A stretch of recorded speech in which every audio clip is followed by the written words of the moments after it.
श्री देवी शारदा, प्रभु श्री रामचंद्र, भगवान श्री गोपाल कृष्ण, श्री महारुद्र हनुमान, महर्षि श्री वेदव्यास, श्रीमद आद्य शंकराचार्य, समर्थ श्री रामदास स्वामी, सद्गुरु श्री ब्रह्मचैतन्य महाराज या सर्वांच्या प्रेरणेनं आणि तुम्हा सर्व मंडळींच्या आशीर्वादानं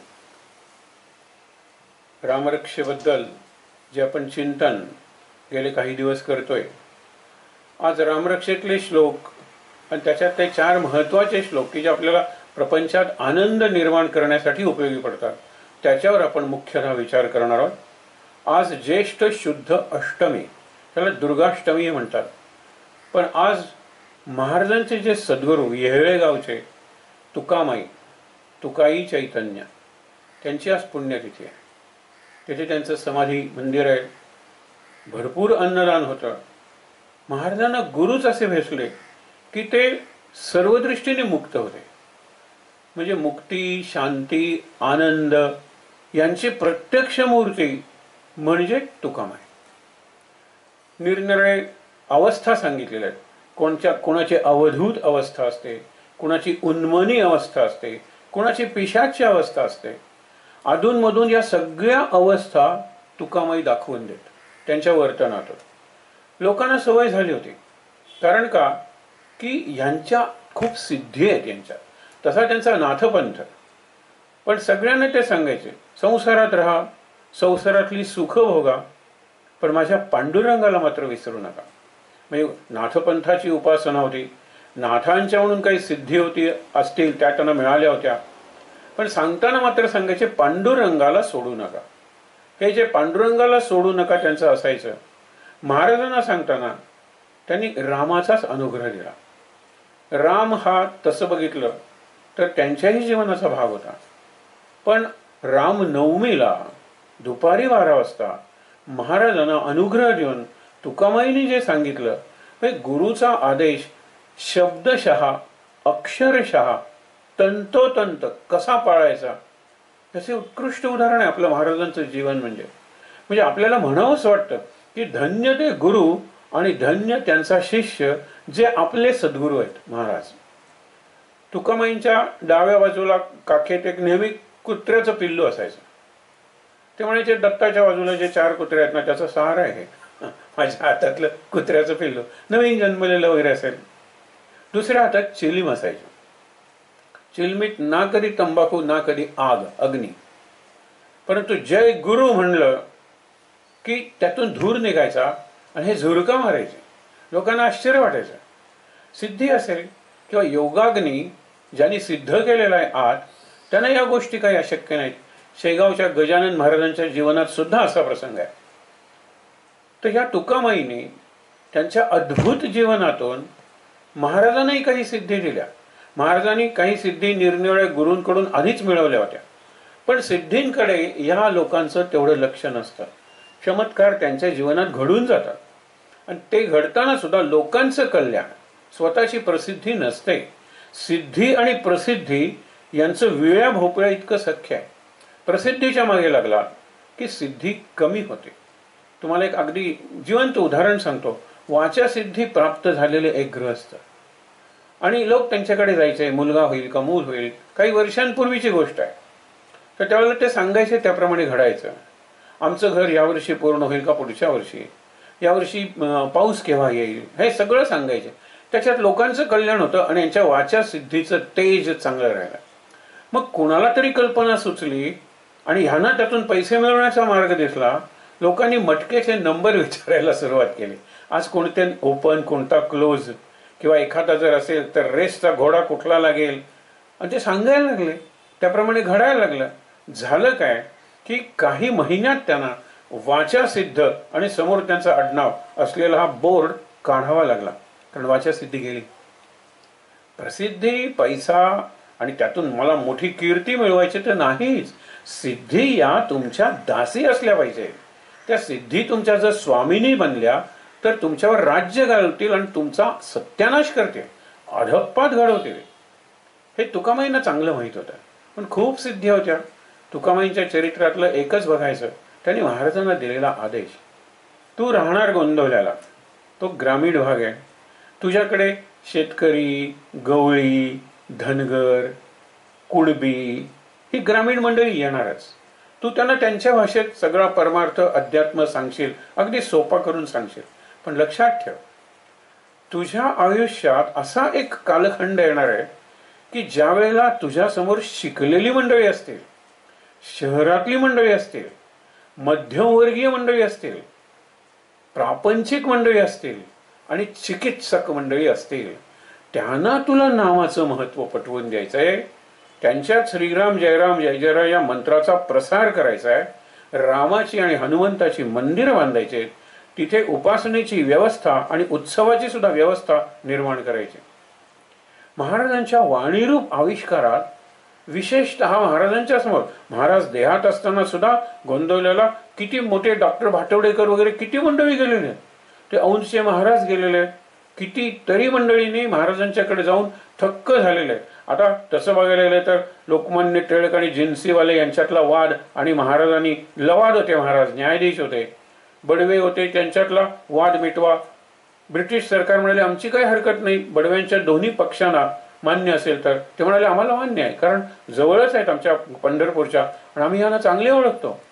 मग कल्पना करा ना तुम्ही, अशांना सोपं करून सांगणं आणि नंतर त्यांची प्रवचनं आणि गुरुवर्य बाबांनी लिहिलेलं त्यांचं चरित्र. त्याच्यानंतरही जे पुस्तक आली, गोसी गोखलेंचं पुस्तक आलं, सहज बोलणे हितोपदेश, आधी मराठे त्यांचं पुस्तक होतं हृदय आठवणी म्हणून, हृदय आठवणी हृदयात जपून ठेवण्यासारख्या. नंतर कितीतरी अशी 2-4 पुस्तकं आहेत की जी सांगता येण्यासारखी आहेत, जी आपल्या नित्य पाठात नित्य वाचनात असावीत. ठीक आहे, सांगायचंय काय की गुरुनी सांगितलं त्यावेळेला यांचं वय काय होतं, 13-14 वर्षाचं वय होतं.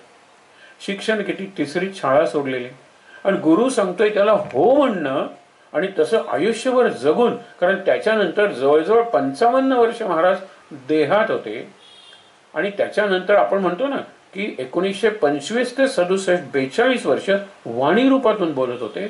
किती अक्षरशः असंख्य लोकांना महाराजांनी मार्गदर्शन केलंय आणि अजूनही करतायत. महाराजांची प्रवचनं ही साक्षात त्यांची वचन आहेत. त्यांच्या व्यक्तिमत्वाचा, त्यांच्या चैतन्याचा स्पर्श त्या प्रवचनानं झालेला आहे. आपण त्याचा नित्य अनुभव घेतो. तर आज तुकामाईंच्या पुण्यतिथीच्या निमित्तानं आपण एवढं बघितलं. काल आपण सूत्र कुठे थांबवलं होतं, कूजंतम राम रामेति मधुरम मधुराक्षरम आरुह्य कविता शाखा वंदे वाल्मिकी कोकिलम.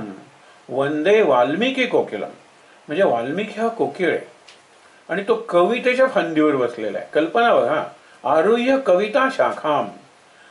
साहित्य आणि वाङ्मय हे 2 शब्द आपण वापरतो आणि हे जे 2 शब्द आपण वापरतो त्यावेळेला आपल्या समोर ज्याला इंग्लिशमध्ये लिटरेचर म्हणतात ते असतं. तसं बघायला तर साहित्य हा प्रपंचातला शब्द आहे. निरनिराळं साहित्य असतं. काल आपण विषय बघितला होता, बांधकामाचं असतं, स्वयंपाकाचं असतं, सगळ्या गोष्टीचं साहित्य असतं, मटेरियल म्हणतो आपण. तसं याच्याशी काय संबंध आहे? हे तर उलट काव्य, शास्त्र, विनोद या मार्गाने नेणार, माणसाला पशुत्वापासून मानवत्वाकडे, काय देवत्वाकडे नेणार असं हे साहित्य आहे. त्या साहित्यातला साहित्य म्हणजे मटेरियल हा भाग काढायचा आणि हित म्हणजे ज्याच्यात मानव जातीचं हित दडलेलं आहे. नुसत्या एका विशिष्ट धर्माचं किंवा समूहाचं असं नाही हित दडलेलं. हित कुणाचं दडलेलं आहे? साऱ्या मानव जातीचं हित दडलेलं आहे, म्हणून त्याला साहित्य म्हणायला लागले. या दृष्टीने संतांचं साहित्य आणि त्यांचा अभ्यास या फार फार महत्वाच्या गोष्टी आहेत. आता इथे साहित्य नाही शब्द वापरला, इथे कविता शाखाम. रामायण हा साहित्याचा ग्रंथ आहे का? आहे ना. अरे ते तर ऋषींचं साहित्य आहे, प्रतिभावंत ऋषींचं साहित्य आहे ते, वाल्मिकी सारख्या. परंतु काव्य ज्याला म्हणतात, आदि कवी ज्याला म्हणतात, तो आदि कवी हा वाल्मिकी हे मान्य केलेलं आहे जगाने. त्याच्या आधी जे झालं होतं ते पद्य या स्वरूपात होतं, पण वेदनेतून निघालेलं, संवेदनेतून निघालेलं, एक अशी आतून आलेली प्रतिक्रिया म्हणून जे झालं ते पहिलं काव्य. आणि तो पहिला कवी, आदि काव्य रामायण आणि आदि कवी वाल्मिकी. म्हणून समर्थांचा जो आपण श्लोक म्हणतो, शुकासारिखे पूर्ण वैराग्य ज्याचे, वसिष्ठा परी ज्ञान योगेश्वराचे, कवी वाल्मिकासारिखा मान्य ऐसा. म्हणजे 3 अशा मानवांची, ऋषींची नावं आधीच्या श्लोकात आहेत आणि नंतर नमस्कार माझा सद्गुरू रामदासा. म्हणजे रामदासांच्यात शुकाचार्य आहेत, रामदासांच्यात वसिष्ठ आहेत, रामदासांच्यात वाल्मिकी आहेत. अशा रामदासांना का नाही नमस्कार करायचा? विचार करा तुम्ही. साधी माणसं वाटतात आपल्याला ती. म्हणजे वेश असावा बावळा, परी अंतरी असाव्या नाना कळा. कळा म्हणजे कला. हे समर्थांनी सांगितलंय आणि स्वतः ते तसे जगत होते. जनस्वभाव गोसावी. आज आपण जे रामचरित्राकडे वळणार आहोत ते हेच सांगणार आहोत. दुसरा शब्द वाङ्मय काल आपण बघितला होता. गणेश, आपण गणेश अथर्व शीर्ष आहे, त्याच्यात त्वम वाङ्मय आहे. गणेश तू वाङ्मय आहेस, तू चिन्मय आहेस, तू आनंदमय आहेस, तू ब्रह्ममय आहेस. म्हणजे वाङ्मय ब्रह्माकडे नेतं, ब्रह्मानंदाकडे नेतं. हे जर खरं आहे तर वाङ्मय म्हणजे वाणी आणि साहित्य म्हणजे सहित. उद्देश आहे तो साहित्याचा. लेखणी कुठे आली? लेखणी आलीच नाही. पण जी वाणी आहे ती ज्यावेळेला लिखित रूपात आली, आता ज्ञानेश्वरांची वाणी आहे ती लिखित रूपात आली. आपण म्हणतो सच्चिदानंद बाबा लेखकू झाला, रामदासांची वाणी आहे. कल्याणाच्या हातातून ते आलेले. कृष्णाची वाणी आहे, भगवान श्रीकृष्णाची, ती व्यासांच्या लेखणीतून उतरलेली आहे. म्हणून लेखणी सुद्धा तेवढीच सिद्ध असली पाहिजे, तेच लोक हे काम करू शकतात. म्हणून संतांचं चरित्र लिहिणारा जन्मावा लागतो आणि त्याला तो अधिकार संतांकडूनच मिळतो. अंतःप्रेरणा मिळेल, स्वप्न दृष्टांत होऊन मिळेल किंवा प्रत्यक्ष मिळेल. जो महाराजांनी त्या फडके बुवांना दिलेला होता प्रत्यक्ष, हा तुला काव्याचा महाप्रसाद आहे, योग्य वेळी तुला कळेल. आणि मग सद्गुरू लीलामृत नावाचा अद्भुत ग्रंथ हा महाराजांच्या चरित्रावर 13 अध्यायांचा हा प्रकाशित झाला. काल आणखीन एक श्लोक आपण म्हणलं होतं. श्लोक नेहमीच आहे, अर्थ आपल्याला माहित आहे. हनुमान चरित्राच्या वेळेला आपण विस्ताराने तो पाहिलेला आहे, पण आज शनिवार आहे. या निमित्तानं आपण रामायणातला एक प्रसंग बघणार आहोत आणि तो उपासनेशी जोडणार आहोत. आजचे जे आपले श्लोक आहेत रामायण रामरक्षेतले, त्याच्याशी हे जोडलेलं आहे. मनोजवम मारुत तुल्य वेगम. मनासारखा वेग आहे आणि वाऱ्यासारखा वेग आहे. खरं बघितलं तर मनाचा वेग हा वाऱ्याच्या वेगापेक्षा कितीतरी जास्त आहे. मनाच्या वेगापेक्षा असलंच तर ज्याला विचारांचा वेग म्हणतात, थॉट स्पीड और कन्सेप्ट स्पीड, तो जास्तच आहे. म्हणजे मी विचार केला की मी तिथे पोहोचलोच. मनाला जायला काही फ्रॅक्शन ऑफ अ सेकंड, निमिषभर लागत असेल, पण थॉट असा आहे की जिथे विचार केला तिथे मी पोहोचलो. विचार केला ते प्रत्यक्षात आलं. सत्य संकल्पाचा दाता नारायण आपण म्हणतो. सत्य संकल्प हा विचार आहे, त्याचा केवढा वेग आहे. हे वेग झाले. हनुमान या सगळ्या वेगांच्या पलीकडे. म्हणून पुढे म्हणले ना, मनोजवम इथे म्हणलेलं आहे, पण मनातीत पुढे म्हणलेलं आहे. आपण परवा शब्द बघितला होता, स्वनातीत विमानं कॉन्कॉर्ड काढली होती, ती बंद झाली.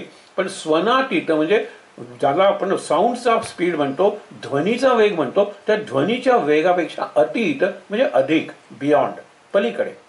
हा मनातीत आहे, हा जितेंद्रिय आहे, बुद्धिमत्ता वरिष्ठम आहे. याचे कितीतरी प्रसंग हनुमान चरित्राच्या वेळेला आपण बघितले. पुढे वातात्मजम, आत्मज आहे वाऱ्याचा. वरती मारुत म्हणलं, इथे वातात्मजम. कितीतरी नाव आहेत. संस्कृत भाषा अतिशय समृद्ध आहे.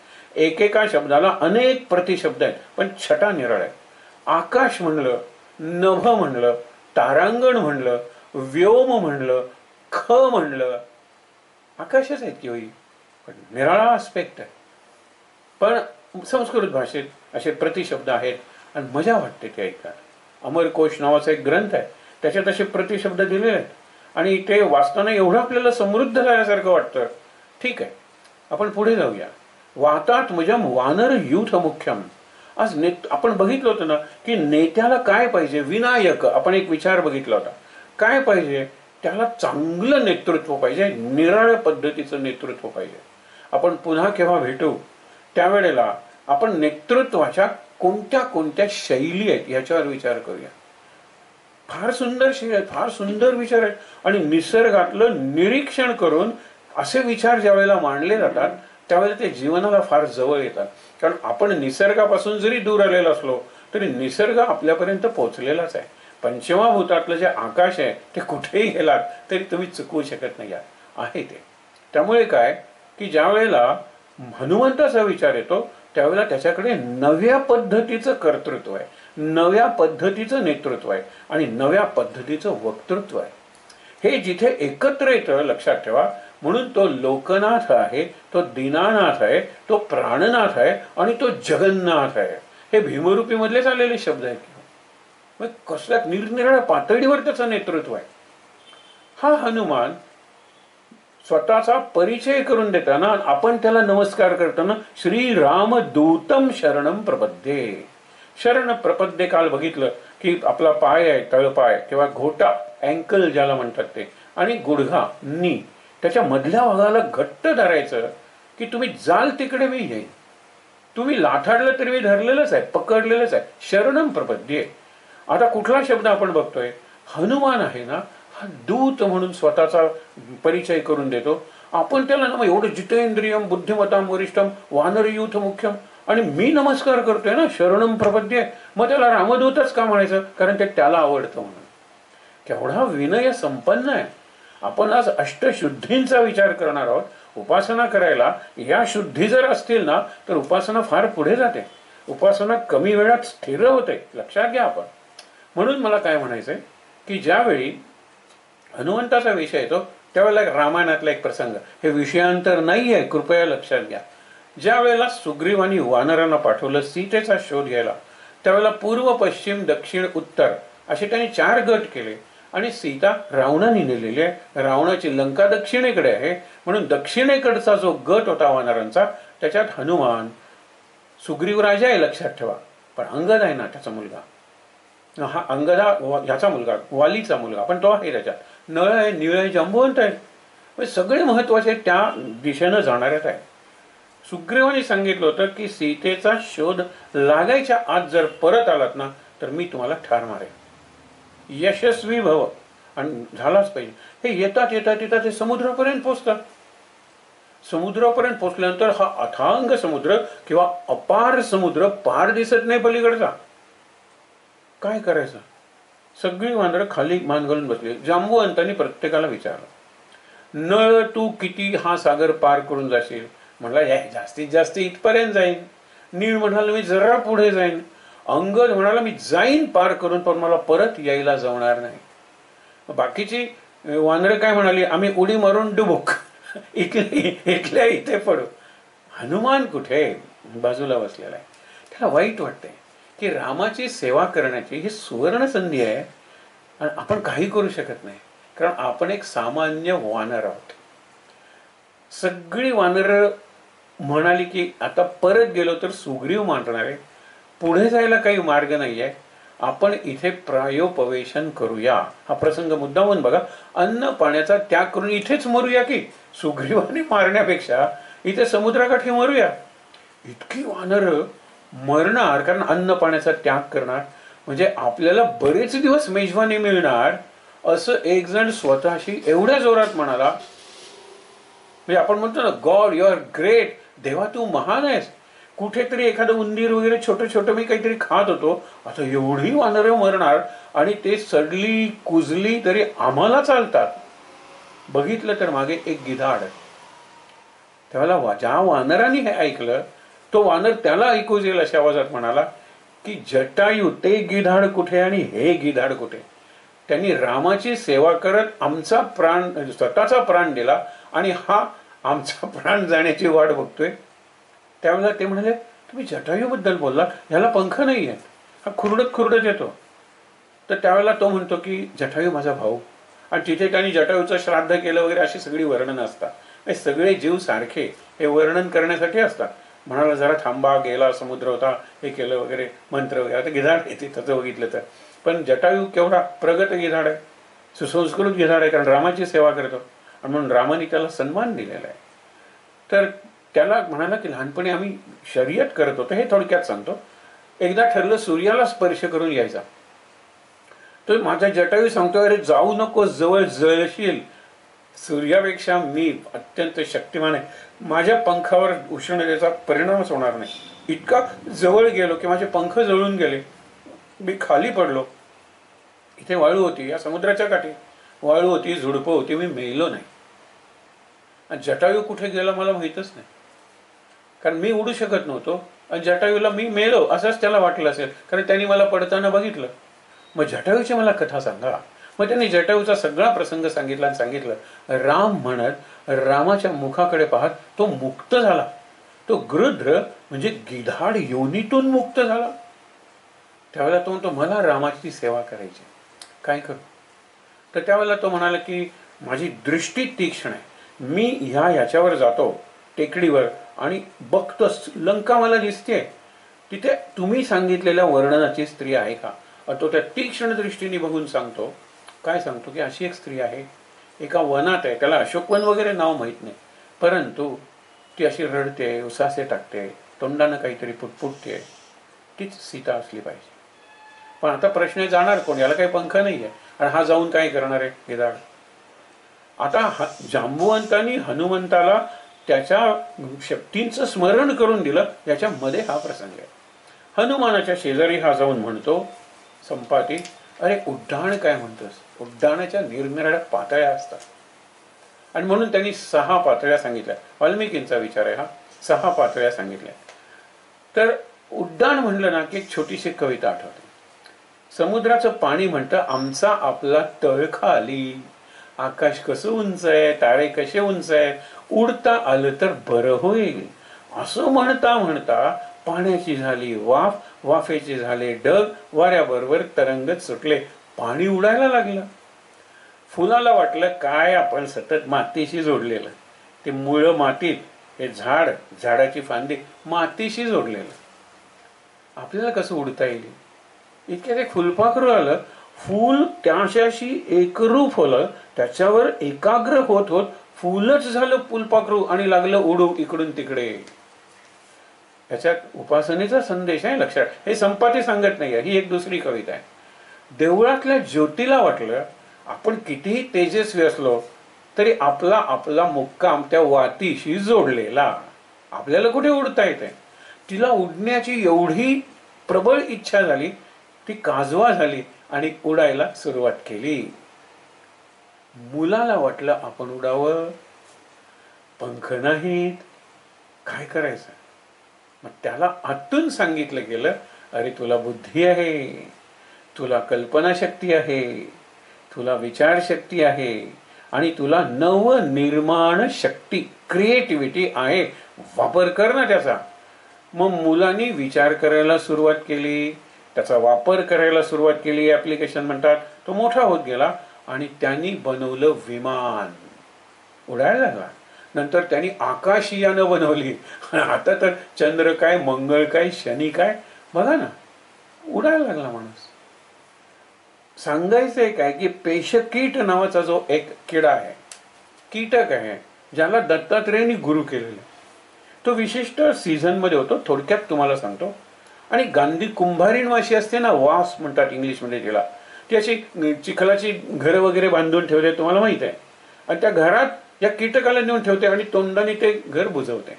ती करते काय, काय काय निसर्गाची, निसर्गजात प्रेरणा ज्याला म्हणतात ना, जन्मजात इन्स्टिंक्ट, ती काय बघावर.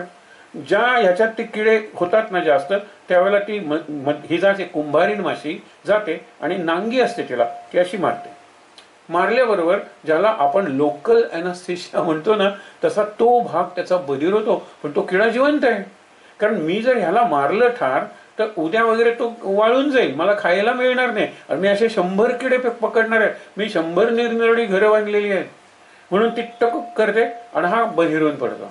आणि नंतर ती त्याला पकडते आणि अशा पद्धतीने पकडते की त्याचं तोंड हिच्याकडे. हा तिला असलेली सोंड बघतो, कारण ती घर बांधते, घर असं पोखरते, सगळं करते की नाही. तिच्याकडे बघताना त्याला साक्षात मरण दिसतं, मरणाचे स्मरण असावे. आणि एवी तेवी जर मरायचंच आहे तर हिच्यासारखं व्हायला काय हरकत आहे. म्हणून तो इतकं लक्ष देऊन एकाग्र एकचित्त बघत राहतो तिच्याकडे. ती त्याला आणते, आपल्या त्या चिखलाच्या घरात ठेवते आणि बाजूने बंद करते. ह्यानी तिचं ध्यान आपल्या ह्याच्यात, म्हणजे संगीतातल्या लोकांनी सुद्धा नवीन जर काही निर्माण करायचं असेल तर हे लक्षात ठेवण्यासारखं उदाहरण आहे. शिक्षण क्षेत्रातल्या लोकांनी काही नवीन द्यायचं असेल शिक्षण क्षेत्राला, उदाहरण लक्षात ठेवलं पाहिजे की आता तर काय ती गुहाच झाली तशी. पण तो विचार करत बसतो ती केव्हा तरी येईल आणि मला खाईल, ती केव्हा येईल मला खाईल, ती अजून आली नाही पण येऊ शकते मला खाईल. मृत्यू मृत्यू मृत्यू तर्जनम यमदूतानाम आज बघणार होत आपण. आणि असं करता करता त्याला साक्षात्कार होतो की त्याला सुद्धा पुढे असं एक सोंडेसारखं काहीतरी आलेलं आहे, ड्रिलिंग मशीन सारखं. आणि तो काय करतो आता, त्याचा तो ॲनास्थेशियाचा इफेक्ट गेलेला आहे, 1-2 दिवसही गेले असतील ना त्यामध्ये. आणि मग तो ते जे चिखलाचं घर असतं ना त्याला असं बुराक म्हणतो ना आपण, छिद्र, ते छिद्र तयार करतो आणि त्यातून बाहेर जातो, मुक्त होतो. ही परत येते, त्याला हिचं घर रिकाम आहे. सगळेजण असे सुटून जातात. दत्तात्रेय नमस्कार करतात त्या पेशे कीटाला आणि म्हणतात, अरे तू एक कीटक पण ज्याचं ध्यान केलंस त्याच्यासारखा बनलास. ध्यान केलं द्रोणाचार्यांचं आणि एकलव्य द्रोणाचार्यांपेक्षा पुढे गेला. त्यांनी त्या मूर्तीसमोर बसून ध्यान केलं ना, मूर्तीसमोर बसून प्रार्थना केली ना, मूर्तीसमोर बसून शरण आणि समर्पण गेला ना, तो शिकवलं कोणी म्हणतो द्रोणाचार्यांनी. आणि द्रोणाचार्य म्हणतात मलाच एवढी धनुर्विद्या येत नाहीये. हे शिकवणं बाहेरचं नाहीये, लक्षात ठेवा. बाहेरून शिक्षक फक्त फॅसिलिटेट म्हणजे मदत करतात. Teacher acts as a catalyst, कधी कधी पॉझिटिव्ह कधी कधी निगेटिव्ह. शिक्षकांच्या बाबतीत असं म्हणलं जातं की काही शिक्षक असे असतात ज्यांच्या मदतीनं विद्यार्थी शिकतात, काही शिक्षक असे असतात ज्यांच्या मदतीशिवाय विद्यार्थी शिकतात, पण काही शिक्षक असे असतात की जे असूनही विद्यार्थी शिकतात. जे असूनही in spite of them students learn. म्हणजे मुलांनी शिकू नये यासाठी सगळे प्रयत्न, सगळे दुर्गुण, सगळी व्यसनं यांच्यात आहेत, पण तरी सुद्धा मुलं शिकतात. हे असे 3 प्रकारचे शिक्षक आहेत. काहीतरी जर कॉन्ट्रीब्यूट करायचं असेल, दत्तात्रेयांचे गुरु हा जो एक भागवतातला प्रसंग आहे त्याच्यात केवढं शिक्षण आहे हो.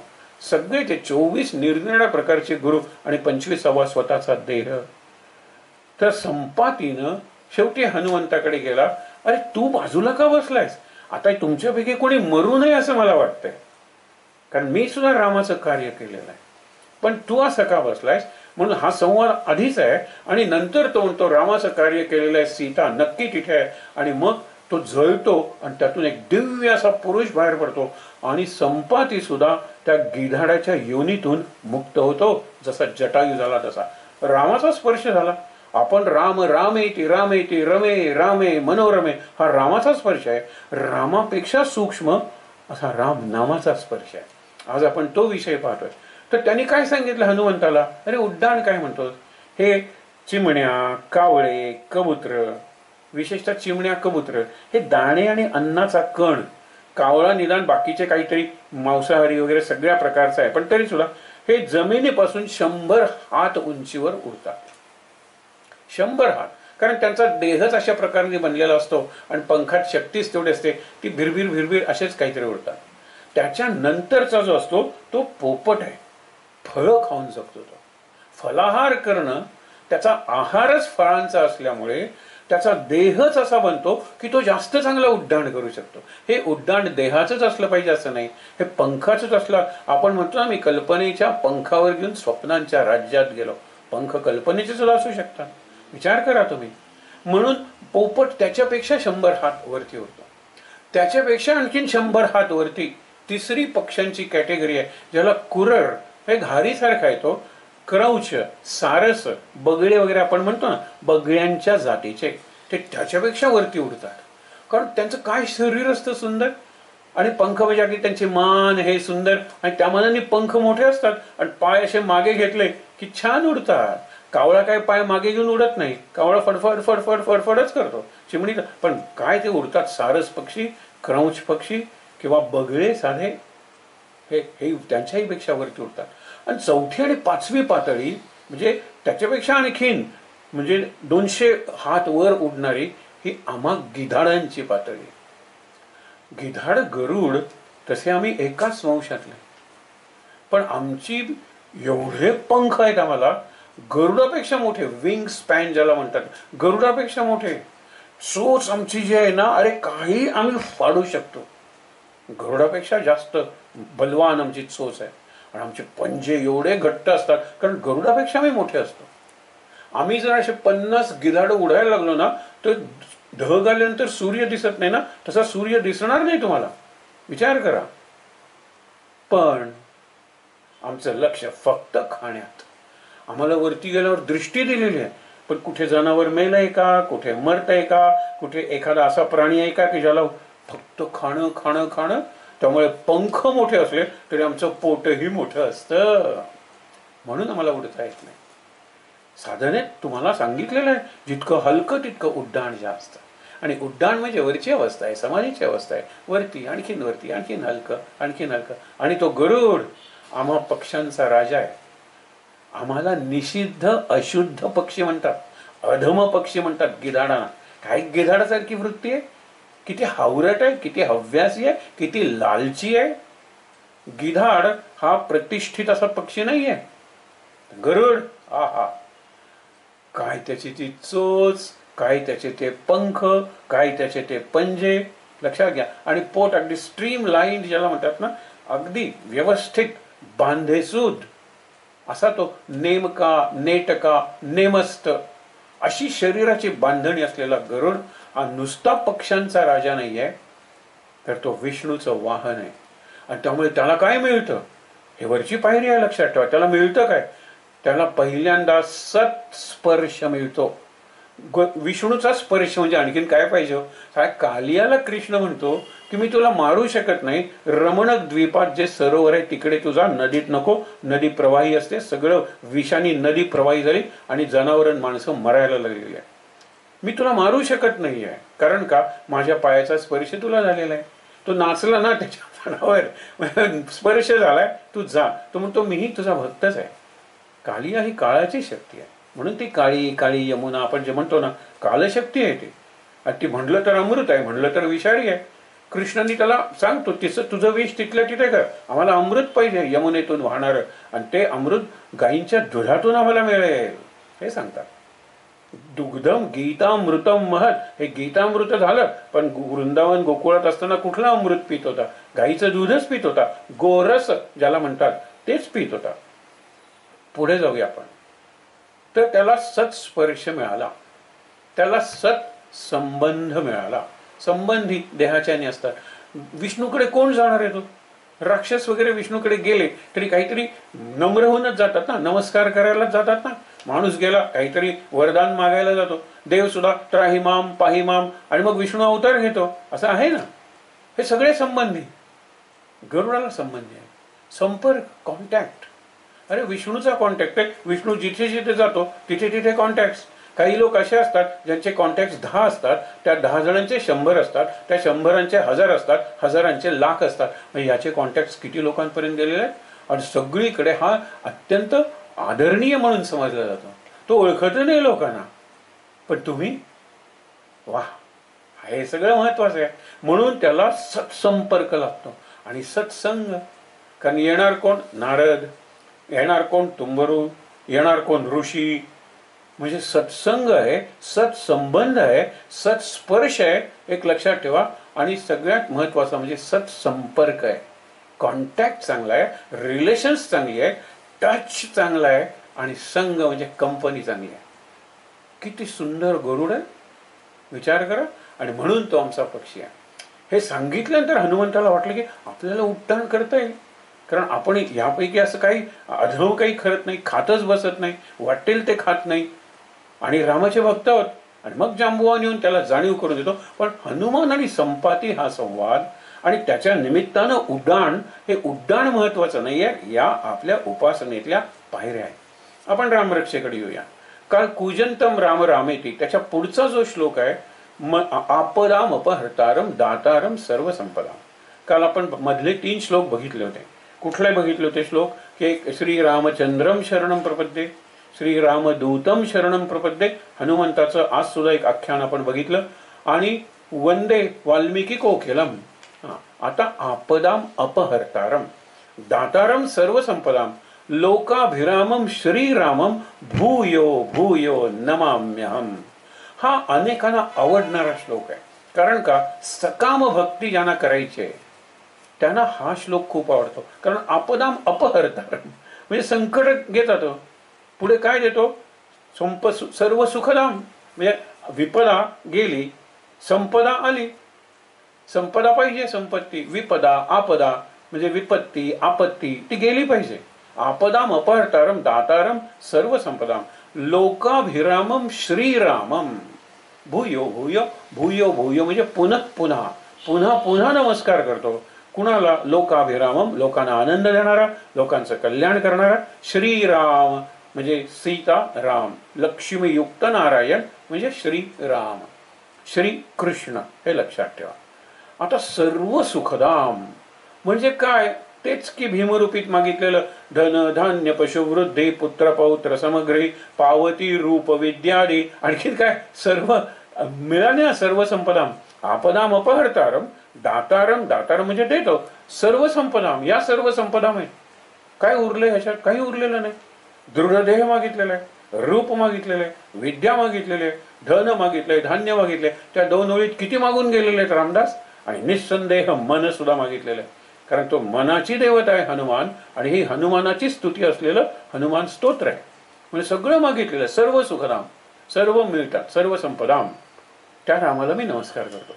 यज्ञ करतात म्हणजे रामनाम घेतलेलं आहे. 1 कोटी 1.25 कोटी 3.5 कोटी झालेलं आहे, 13 कोटी झालेलं आहे. मग त्याचं हवन करतात आणि यज्ञात ते नाम अर्पण करतात. त्यावेळेला अर्पण करायचा हा मंत्र समजला जातो. आम्ही एवढं नाम घेतलेलं आहे, आम्हा सर्वांच्या आपदाम अपहर्तारम दातारम सर्व संपदाम लोकाभिरामम श्रीरामम भूयो भूयो नमाम्यहम. लक्षात घ्या. लोकांना अत्यंत ज्यांना सकाम भक्ती करायची ना, ते हा श्लोक म्हणून हवन करतील, आवर्तन करतील, प्रदक्षिणा घालतील, रामाच्या मंदिरात किंवा एखाद्या रामाच्या क्षेत्रात जातील. हा श्लोक सगळ्यांचा त्या दृष्टीनं लोकप्रिय श्लोक आहे. आपदाम अपहर्तारम. आपले महाराज आणि समर्थ रामदास कदा बाधिजे ना आपदा नित्यनेमे. कदा बाधिजे ना आपदा नित्यनेमे. आपदा बाधणार नाही. आपदा अपहर्तारम हा प्रकार नाही आहे. पण प्रत्येकाने ज्याच्या त्याच्या श्रद्धेनं, ज्याच्या ज्याच्या बुद्धीच्या किंवा ज्याच्या विचारांच्या ठेवणीनुसार शिकावे. आपदा अपहर्तारम नाही, आपदा असून सुद्धा नसल्यासारख्या करणं हे गुरुचं कार्य. मग असल्या म्हणून बिघडलं काय? अरे त्या तुला भोगल्याशिवाय नाही, तुला सुटका नाहीये, भोगायला पाहिजे ते. म्हणून कदा बाधिजे ना पदा आपदा. लोक म्हणतात कदा बाधिजे ना पदा नित्यनेमे. पदा नाही, आपदा नित्यनेमे. नित्यनेम म्हणजे नित्यराम राम नाम घ्या, तुम्हाला आपदा म्हणजे कुठल्याही प्रकारचं संकट बाधणार नाही. हे कोरोनाचं संकट लोक उगीच घाबरत आहेत. संकट मोठं आहे, या ना त्या स्वरूपात आहे, नुकतंच सुरू झालेलं आहे, साऱ्या मानवजातीला त्यांनी कवेत घेतलेलं आहे. पण लस शोधून काढली माणसांनी की जे 1-2 महिन्यात मिळेल, की काय करोना हो, सब कुछ करो, करोना काही नाही, अशा प्रकारचा आहे हा. नवीन एखादा येतो त्यावेळेला आव्हान असतं, ते मरण नसतं. आणि मला जर माहित आहे की माझ्या सगळ्याच आपदा आहेत, त्या आपदा असल्या तरी मला बाधणार नाहीये, पुढे हा विचार येणार आहे. आपण जीवनशैली चतुश्लोकी रामरक्षेतून बघणार आहोत. त्यावेळेला तर्जनम यमदूतानाम आपण काही उदाहरणं पाहणार आहोत.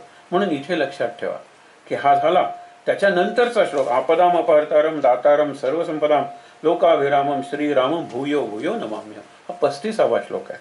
आता जे श्लोक 4 श्लोक आपण म्हणतो त्यातले 2 श्लोक आपण आधीच बघितलेले आहेत, पण आपण आता 4 श्लोक एकत्र बघणार आहोत. श्रीरामचंद्र चरणौ मनसा स्मरामि श्रीरामचंद्र चरणौ वचसा गृह्णामि श्रीरामचंद्र चरणौ शिरसा नमामि श्रीरामचंद्र चरणौ शरणं प्रपद्ये. बरोबर? हे कशाबद्दल आहे? रामाच्या आचरणाबद्दल.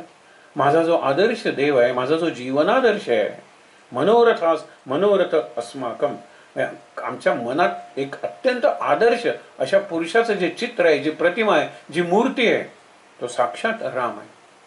आणि म्हणून त्याचे चरण जिथे जिथे पडतील तिथे तिथे ज्या घटना घडतील, त्यातून जर रामायण घडलेलं आहे, त्यातून जर रामचरित्र घडलेलं आहे, हा विषय आपण काल बघितला होता. चरणातून आचरण घडत असतं. म्हणजे सर्व दिशांनी पडलेले चरण. आता मुलं शाळेत जातात, पहिल्यांदा त्यांचे चरण त्यांच्या क्लासरूम मध्ये गेले. बरोबर? म्हणजे क्लासरूम घडलं, आज काय घडलं हा पिरियड. त्याच्यानंतर ते लॅबोरेटरीमध्ये गेले, चरण. त्याच्यानंतर ते ग्राउंडवर गेले, त्याच्यानंतर इंटरलोने ते इकडे तिकडे सगळीकडे गेले. त्याच्यानंतर वाचनालयाचा पिरियड होता म्हणून वाचनाचा पिरियड वाचनालयाकडे गेले. हे सगळे चरण म्हणजे त्या दिवसाचं त्या मुलांचं जर चरित्र पाहायचं असेल तर त्यांचे चरण जिथे जिथे गेले तिथे तिथे त्यांचं चरित्र घडलेलं आहे त्या दिवसाचं. म्हणून चरण म्हणल्यानंतर आपल्याला पावलं आठवतात, बरोबर आहे. आपल्याला पाय आठवतात, बरोबर आहे. आपल्याला पादुका आठवतात, बरोबर आहे. पण केवळ चरण म्हणजे पायच नाही, आचरण आहे. आणि आचरणातून चरित्र घडतं आणि चरित्रातून चारित्र्य म्हणजे कॅरेक्टर घडतं. कॅरेक्टर शब्दातला CHA आपण काय म्हणतो पण CHA करतो ना. आणि कॅरेक्टर हा शब्द चरित्र या शब्दाचं जर स्पेलिंग केलं तर किती जवळ आहे. म्हणजे माझे चरण जिथे पडतात त्यातून आचरण घडतं, आचरणातून माझं चरित्र घडतं, चरित्रातून चारित्र्य घडतं म्हणजे कॅरेक्टर घडतो. विचार करूया आपण. आणि म्हणून तुम्हाला सांगतो की हा जो श्लोक आहे ना तो माझा एक रोल मॉडेल काय, आदर्श काय, मला जीवनात काय मिळवायचंय. कधीही इतक्या आत्मविश्वासाने न बोलणारे ज्ञानदेव म्हणतात, सद्गुरूंची पाऊले हृदय धरीन आनंदे भरीन तिन्ही लोक. तिन्ही लोक मी आनंदानं भरून टाकेन. सद्गुरूंचे पावलं मात्र हृदयात पाहिजेत.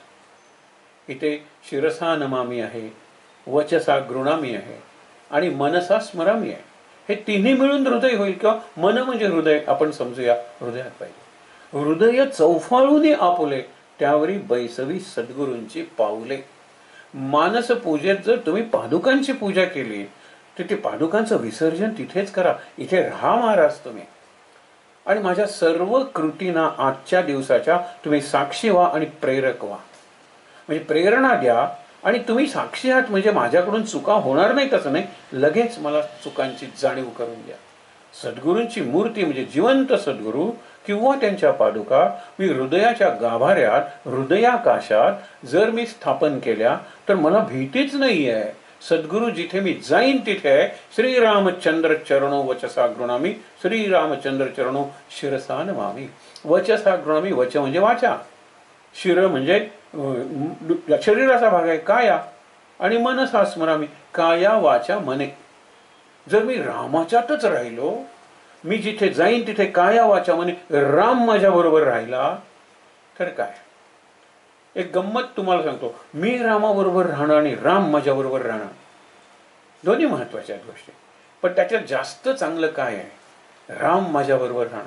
महाराज म्हणतात रामा तू माझा असं म्हणण्यापेक्षा मी तुझा असं म्हणणारा भक्त जास्त चांगला आहे. कारण तू माझा हा पॉझिटिव्हनेस आहे, तू माझा आहेस. पण मी तुझा आहे हे समर्पण आहे. आणि समर्पण हे मालकी हक्कापेक्षा कितीही चांगलं आहे. फरक तुम्हाला मागे उदाहरण सांगितलं होतं, आता थोडक्यात बघूया. पहिल्यांदाच बाजारात घेऊन निघालेत आपल्या 4-5-6 वर्षाच्या पोराला एक वडील. आणि जाताना तो म्हणतो की बाबा ते 4 पोलीस चालले आणि तिथे एक मध्ये माणूस आहे, तो चोर आहे. इकडे आता कोर्ट आहे ना, इकडे तुरुंग आहे, तुरुंगातून पोलीस त्याला कोर्टात न्यायाधीशांसमोर हजर करणार. हा बरं वाटलं त्याला, चोर बघायला मिळाला. कारण काही लोकांना, लहान मुलांना उत्सुकता असते या गोष्टींची. आणि आपल्यात एक लहान मूल असतं. कारण 60व्या वर्षी त्यांना विचारलं पुलना की काय राहिलंय का, ते म्हणाले आगगाडीची शिट्टी वाजवायची राहून गेली आणि आगगाडीचा ड्रायव्हर कसा दिसतो हे बघायचंही राहून गेलं. बऱ्याच गोष्टी आहेत ना या, असं राहून जातं बऱ्याच. तर ज्या वेळेला हे घटना घडत होती त्यावेळेला त्याला बरं वाटलं, चोर असा दिसतो, बाजूने 4 पोलीस आहेत. मग त्याच्यानंतर न्यायाधीश येत होते, त्याच्या बाजूला 4 पोलीस होते. आणि न्यायाधीशाचा तो मोठा चोर बघा, महाचोर. त्यावेळेला वडील म्हणतात हळू बोल हळू बोल. आणि तो न्यायाधीश आहे पण त्याच्याही बाजूला 4 पोलीस आहेत ना. राम माझ्या हृदयात आणि मी रामाच्या हृदयात, हा फरक आहे. त्यावेळेला ते म्हणाले अरे आधीचा जो चोर गेला ना तो 4 पोलिसांच्या नियंत्रणाखाली होता आणि आता न्यायाधीश आहेत ना त्याच्या नियंत्रणाखाली 4 पोलीस आहेत. न्यायाधीश हा केंद्र आहे, न्यायाधीश हा हार्ट आहे, हृदय आहे, आणि बाकीचे सगळे त्याचे अवयव आहेत. आणि चोर जो आहे ना तो अवयवच आहे पण सडका अवयव आहे. आणि त्याला नेतायत न्याय मागण्यासाठी किंवा देण्यासाठी आपल्या कोर्टात. हा फरक आहे. म्हणून मी स्वामी आहे माझ्या इंद्रियांचा, भोगांचा, का दास आहे. दास आहे तर मी चोर आहे, बाजूनी पोलीस आहे. आणि मी जर स्वामी आहे तर मी न्यायाधीश आहे, बाजूनी आहे. हनुमान हा स्वामी असून सुद्धा काय म्हणतात स्वतःला, दास किंवा दूत. हे म्हणतात मला समर्थ एका बाजूला आणि स्वामी दुसऱ्या बाजूला. समर्थ रामदास स्वामी आपण सुद्धा म्हणतो ना, अरे इकडे समर्थ आणि इकडे स्वामी, का मध्ये दास आहे म्हणून. काय सुंदर आहे बघा, मध्ये मी रामदास आहे, दास आहे. त्या दास्यातून, त्या भक्तीतून, त्या सेवेतून मला सामर्थ्यही मिळालं आणि मला स्वामित्वही मिळालं. पण दास्यातून आहे तसा श्रीरामदूतम शरणम प्रपद्ये. हे सांगितलं तुम्हाला की वचसा गृणामी, म्हणजे सतत रामाच्या चरणांबद्दलच बोलत राहा. एक प्रसंग आहे, तुम्हाला माहित असेल, तो मार्मिक प्रसंग आहे आणि हिंदीत तो जरा जास्त बरा वाटतो. की राम आणि बसलेले आहेत, सीता, लक्ष्मणही आहे आणि हनुमानही आहे. रामाच्या मनात काय येतं कोणास तो दोघांनाही म्हणतो की माझे आणि सीतेचे पाय बघा आणि कुणाचे पाय जास्त चांगले आहेत ते सांगा. त्यावेळेला लक्ष्मण म्हणतो दोघांचेही पाय चांगले आहेत. तो काय म्हणणार, आणि तो सीतेच्या पायाकडेच बघत होता ना, नित्यम पादावी वंदना. मी यांचे नुपूर ओळखतो, पैंजण ओळखतो, वरचे दागिने मला माहित नाहीत कारण सीतेकडे तेवढं मी बघितलंच नाही, पाय बघितले. हे दोघांचेही चांगले आहेत. हे पॉलिटिकली करेक्ट किंवा डिप्लोमॅटिकली करेक्ट उत्तर आहे, कुणाला दुखवायचं. पण हनुमानाला विचारल्यानंतर हनुमान म्हणतो सीतेला की तुम्हारे पैर इनसे अच्छे है. त्यांनी सांगितलं, सीता खुश झाली, आणि हा खरा माणूस आहे, ह्याला रत्न पाडखी आहेत ना, त्याला बरोबर पाडखी. राम हसला आणि त्याला विचार त्याला काय म्हणायचंय ते. इनसे अच्छे है, इनसे म्हणजे यांच्या पायामुळे तुझे पाय चांगले आहेत. रामाचे पाय जर नसते तुझ्याजवळ कधी, तुझ्या पायाला कोण विचारणार होतं. इनसे दिल से नावाचा जो सिनेमा होता, तो दिल से म्हणजे माझ्या मनामुळे मी आहे, मनामुळे मानव आहे, मानवामुळे मनन आहे, मनातून मौन आहे, मौनातून मुनी आहे. हा प्रवास आहे, आपण करायला पाहिजे हा प्रवास. आज उद्या आता 2 दिवस आहेत आणि असाच विचार आपण करणार आहोत. पुढचा जो श्लोक आहे, माता रामो मतपिता रामचंद्र, काल बघितलेला आहे की रामाला माता रामाला पिता म्हणणं सोपं आहे ना. त्वमेव माताच पिता त्वमेव त्वमेव बंधुश्च सखा त्वमेव. कीर्तनकार असं नक्कल करून दाखवतात आणि ते हरिदास पण त्यांना शोभूनही दिसतं. ते म्हणाले की कीर्तन संपत आलं वगैरे की तुमचं पहिलं ध्यान चपला नीट आहेत ना तिकडे जातं. मग त्वमेव माताच पिता त्वमेव बंधुश्च सखा त्वमेव, म्हणजे एकदा त्वमेव म्हणताना देवाकडे किंवा हरिदास भावांकडे आणि दुसऱ्यांदा चपला आहेत ना. विचार करा, फार सुंदर विषय आहे चपला. पण असू दे, इथे लक्षात ठेवा की ज्या वेळेला आपण विचार करतोय माता रामो, राम माझी माता पण माझी माता माझा राम, हे केवढं आहे. हा व्यवहार झाला. राम माता हा सिद्धांत आहे, वाल्मिकीने सांगितला किंवा बुधकौशिक ऋषीने सांगितला किंवा शिवानी पार्वतीला सांगितला, हे लक्षात घ्या. मग काय, हे झाल्यानंतर मग पुढचे राम माझा पिता. अरे पिता जर जुगारी असेल, दारुडा असेल, कर्ज करून जर सगळ्यांना त्रास देत असेल तर त्याला राम म्हणणं, त्याच्यात रावण पाहणं सोपं आहे. पिता जर आळशी झोपाळू नोकरी न करणार असेल त्याच्यात कुंभकर्ण पाहणं सोपं आहे. पण राम पाहणं अवघड आहे. जो रामात तोच रावणात, तोच रामायणात. रामायण जेवढं रामाचं आहे तेवढंच रावणाचं सुद्धा आहे. वाल्मिकीने त्याला पौलस्त्य वध म्हणलेला आहे. पुलस्त्य ऋषींचा नातू पौलस्त्य रावण, म्हणजे रावणाचे वडीलही विश्रवा हे ऋषी आहेत आणि रावणाचे हे पुलस्ती तर काय मला वाटतं सप्तर्षीतले ऋषी आहे, आजोबा. रावणाचं लिनियस ज्याला म्हणतात की त्याची परंपरा काय आहे, कौटुंबिक परंपरा, घराणं काय आहे रावणाचं, विचार करूया आपण. तरी सुद्धा दृष्टी, वृत्ती आणि कृती निराळी गेल्यामुळे त्याच्यासाठी आपल्याला ही 4 श्लोकांची रामरक्षा. उद्या याचं कन्क्ल्युजन आहे, उद्या शेवट आहे आणि उद्या शेवटच्या श्लोकाची जरा पार्श्वभूमी बघणार आहोत. लोक विचारतात की आत्तापर्यंत चाललो तर रामो राजमणी सभो राम माम उद्धर, रमे रामे मनोरमे कुठली आली आणि वराणांनी कुठून आली. बरं, इकडे तो म्हणतो शंकरांनी मला स्वप्नात सांगितलं ते मी लिहिलं, तिथेही पार्वतीचा उल्लेख नाही आहे. ही वराणांनी आणि मनोरमे एकदम कुठून आले, हे बरोबर आहे, त्याचा प्रश्न बरोबर आहे. का बुधकौशेराची बायको शेजारी बसलेली आहे आणि तो म्हणतो बघा राम रामेती रामेती रमे रामे मनोरमे वरानने. आपण त्याचं बॅकग्राऊंड काय आणि ते कुठे आलेलं आहे ते उद्या बघणार आहोत. पण आज हे बघूया पुढचं. मतपिता रामचंद्रा स्वामी रामो. स्वामीला आपण बघितलं होतं, स्वामी म्हणजे फक्त मालक नाहीये, बॉस हा जर शब्द वापरला, जो बॉसिंग करतो, मालक जो मालकी हक्क गाजवतो, त्याच्यात रामपण खूपच अवघड आहे हो, खूपच अवघड आहे. मग सखा रामचंद्र, हे केवढा राम माझा सखा कसा असेल तेही अवघड आहे, विचार करा. आणि म्हणून ते काय सांगतात, स्वामी रामो मत्सका सर्वस्वम मे द्रविणम त्वमेव म्हणतात, सर्वस्व तू आहेस. सर्वस्वम मे रामचंद्रो दयालुर, दयाळू आहे. नान्यम जाने नैव जाने न जाने, मी दुसरा जाणत नाही, मी दुसरं काही जाणत नाही, दुसरं जाणत नाहीच. त्रिवार सांगितलेलं आहे, न अन्यम जाने न एव जाने न जाने, रामाशिवाय मी काही नाही. ही केवढी शरणागती आहे. ह्याला शब्द वापरलेला आहे. आपण म्हणतो ना की मी पूर्णपणे शरण गेलेलो आहे, प्रपत्ती, टोटल अनकंडिशनल शरण. रामा तू हे कर तर मी तुझा दास आहे, रामा तू ते केलं नाहीस तर मी तुझा बॉस आहे. काय अर्थ आहे? एक भक्तीही नाही आहे हो, हा साध प्रपंचही नाही आहे. ते झाल्यानंतर आता आणखीन एक श्लोक, भर्जनम भवबीजानाम अर्जनम सुखसंपदाम तर्जनम यमदूतानाम राम रामेति गर्जनम. काही श्लोक म्हणायला कानाला फार बरे वाटतात. हे अर्जनम, तर्जनम, भर्जनम, गर्जनम मुलांना सुद्धा बरं वाटतात. एकदा म्हणलं तसं पुन्हा म्हणा, रिपीट. कारण काय अर्थ कळत नाही पण बरं वाटतं. काय ते रज वगैरे आलं ना, रफार वगैरे आला, कठोर आलं की मुलांना जरा बरं वाटतं. कुणीतरी कुणाला गुद्दा मारतोय असं त्यांना वाटतं. म्हणजे साध्या लौल्य वगैरे असल्या शब्दांपेक्षा चौर्य हा शब्द बरा वाटतो ना. च आहे आणि रिय आहे, चौर्य बरं. लौल्य काय आहे? लौल्य म्हणजे आपण जिभेचे चोचले म्हणतो ना. अनंत काणेकरांनी गमतीनं सांगितलेलं. हॉटेल शब्द कसा आला म्हणाले, ओष्ठ म्हणजे ओठ, आणि लौल्य म्हणजे चोचले जिभेचे म्हणजे ओठांचे. ओष्ठ लौल्य, ओष्ठ लौल्य, ओठ लौल्य, ओठ लौल्य, होठ लौल्य, होठ लौल्य, हॉटेल हॉटेल. गमतीनं कशाची व्युत्पत्ती कशीही लावता येते. जाऊ देतो, विषय निराळा आहे. पण तुम्हाला सांगतो की आपल्या ह्याला बाबांनी सांगितलेलं आहे, महाराजांनी सांगितलेलं आहे की सेन्स ऑफ ह्युमर आपल्या उपासनेला पाहिजे. विनोदी वृत्ती पाहिजे. आपली वृत्ती म्हणजे ॲटिट्यूड अँड अप्रोच विनोदी पाहिजे. आणि विनोदी म्हणजे जोकर नाही. नो चीप जोक्स और फालतू पीजे म्हणतात ना, बिलकुल नाही. Sense of humour. अरे केवढा वरे काव्यशास्त्र विनोद आहे ना. कालो गच्छती धीमताम, बुद्धिमंतांचा काळ हा काव्यशास्त्र आणि विनोद.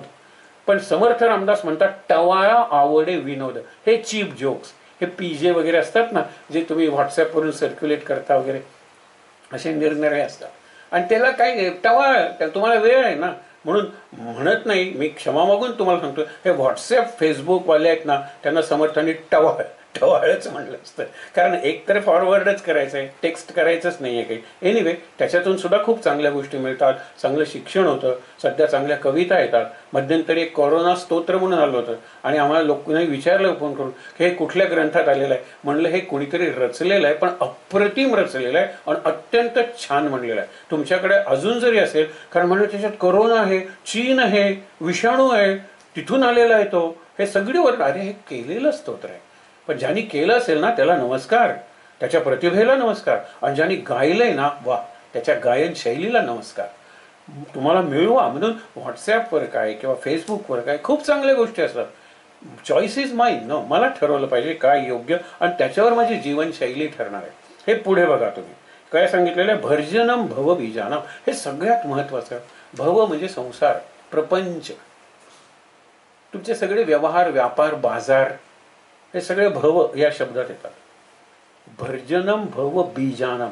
या भवाचं बीज म्हणजे तुम्ही केलेलं प्रत्येक कर्म, हे तुम्ही बीज पेरत असता आणि त्या बीजाला पुढे फळं लागतात. त्याला तुम्ही प्रारब्ध, आणि ती फळायला आलेली फळं त्याचे घेऊन मी जन्माला येतो. म्हणून या जन्माचं माझं प्रारब्ध आहे. आणखी कितीतरी अशी फळं आहेत की ती अजून भोगायला तयारच झाले. मरता मरता जर मी एखाद्याला खून केला ना, तर खून हे केवढं भयंकर कर्म आहे. म्हणजे त्या वृक्षाला फळं लागायला काही वर्ष लागतील. म्हणजे मला पुढचा जन्म घेतला पाहिजे. पण मरता मरता स्वतःचा जीव धोक्यात घालून देशाचा ऑनर म्हणजे देशाचा मान किंवा देशातल्या लोकांचं जीवन मी वाचवलं ना, तर मी तिथे सुद्धा मुक्त होऊ शकतो. कारण ते कर्मच असं आहे की त्याचं लगेच फळ मिळणार आहे. मग असं समजू नका हे बीज ते फळ, हे बीज ते फळ. पण प्रत्येक कर्म हे बीज आहे. तुम्ही त्याग करू शकत नाही.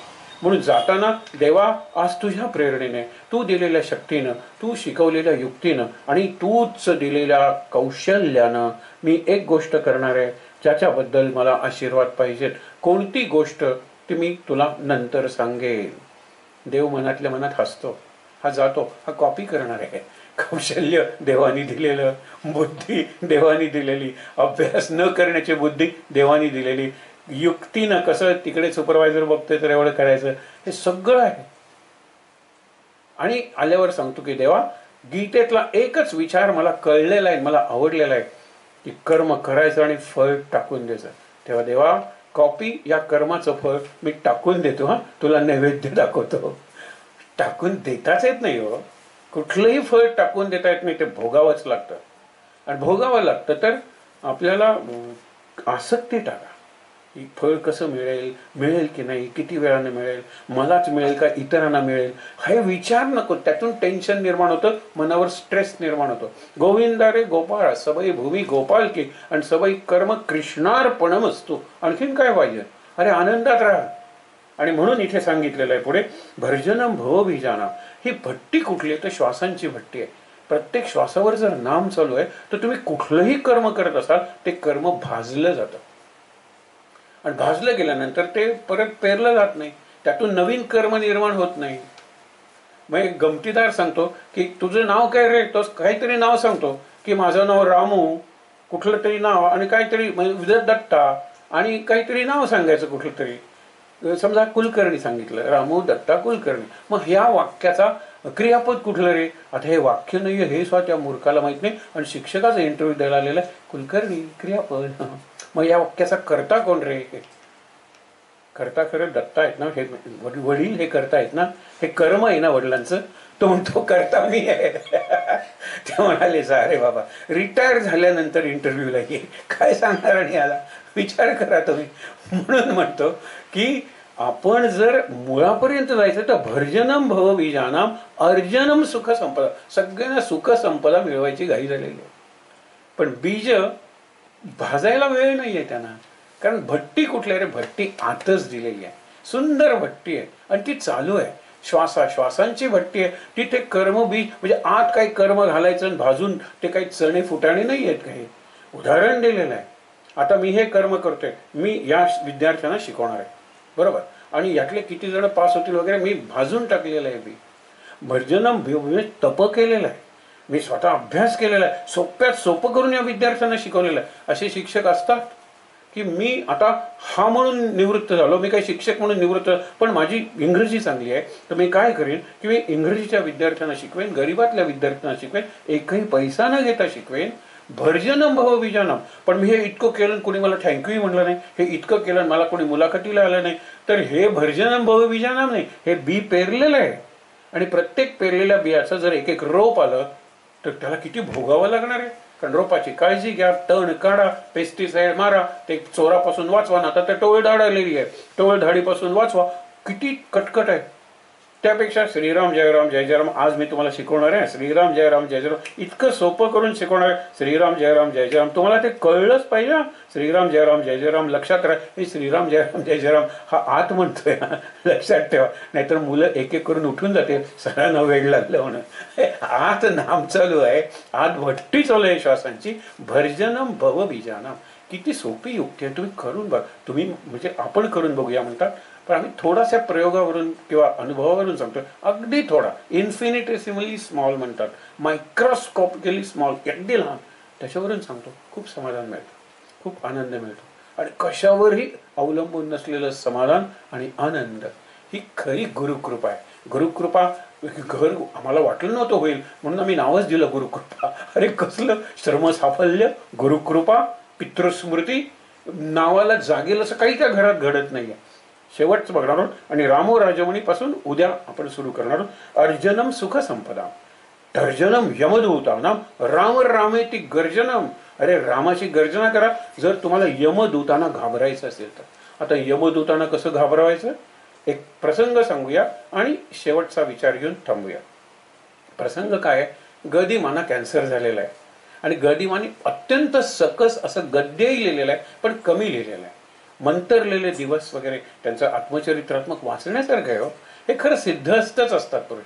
आपलं भाग्य, विशेषतः 50 वर्षीय 60 वर्षाच्या लोकांचं, मराठी जाणणाऱ्यांचं भाग्य की ही मंडळी आपल्या जीवनात आली आणि त्यांनी आपले जीवन घडवले आणि आपण कृतज्ञ असलं पाहिजे. आत्ता आपण श्राद्ध करतो या लोकांचं.